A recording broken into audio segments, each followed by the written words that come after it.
Welcome to a journey back in time, to an era when the world was shifting, when ideas of freedom, rebellion, and change were beginning to shake empires. It is the autumn of 1775. The American Revolution is burning across the 13 colonies, and the insurgents, driven by independence from the British Empire, make a bold decision. They will march north into Canada.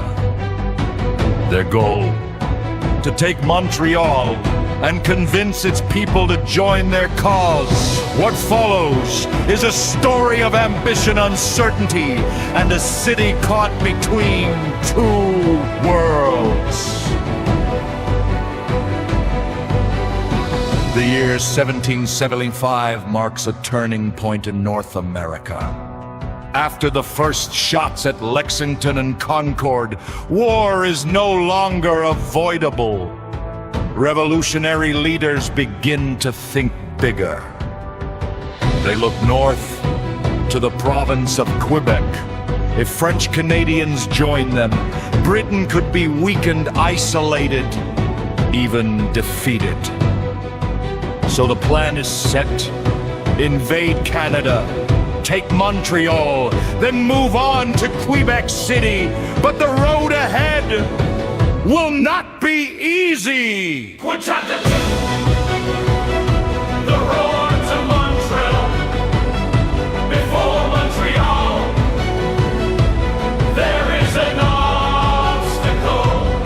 Fort St. Jean, a key defensive position, guarding the southern entrance into Quebec. From September to November 1775, American forces lay siege. Cold sets in, supplies run low, disease spreads. But they endure, and on November 3rd, the British surrender.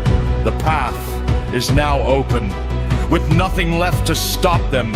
General Richard Montgomery leads his army north. Montreal is within reach. Chapter 3, the surrender of Montreal. November 13th, 1775, the Americans enter Montreal. No battle, no gunfire, no resistance. British Governor Guy Carleton has already withdrawn. And just like that, the city changes hands. Silently, for the people of Montreal, uncertainty fills the air. Some hope for change, others fear what comes next. Montgomery sets up headquarters inside Chateau Ramezay. From there, he begins to rule and to persuade. Capper 4 lives under American patron. For 7 months, Montreal lives under American control. The soldiers bring more than weapons. They bring ideas. Liberty, equality, revolution. Pamphlets are distributed. Meetings are held.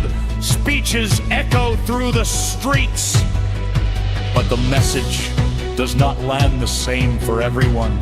French Canadians remain cautious. Some resist quietly, others openly oppose. Tension grows, culture clashes, trust is fragile. Even Benjamin Franklin arrives, hoping to convince the population. But Montreal is not easily swayed. Chapter 5 challenges and retweets. Montgomery does not stop in Montreal. He pushes forward toward Quebec City, hoping for a decisive victory. But in December 1775, everything changes. The attack fails. Montgomery is killed. The army suffers heavy losses. Back in Montreal, conditions worsen. Winter bites hard, disease spreads, supplies run thin. And then the British return. By June 1776, the Americans have no choice. Their retreat, Montreal, is no longer theirs.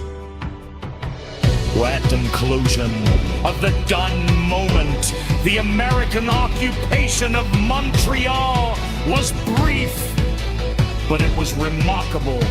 A moment where revolution crossed borders, where a city stood between empires, and where ideas clashed with reality. It ended without glory, without victory, but not without meaning.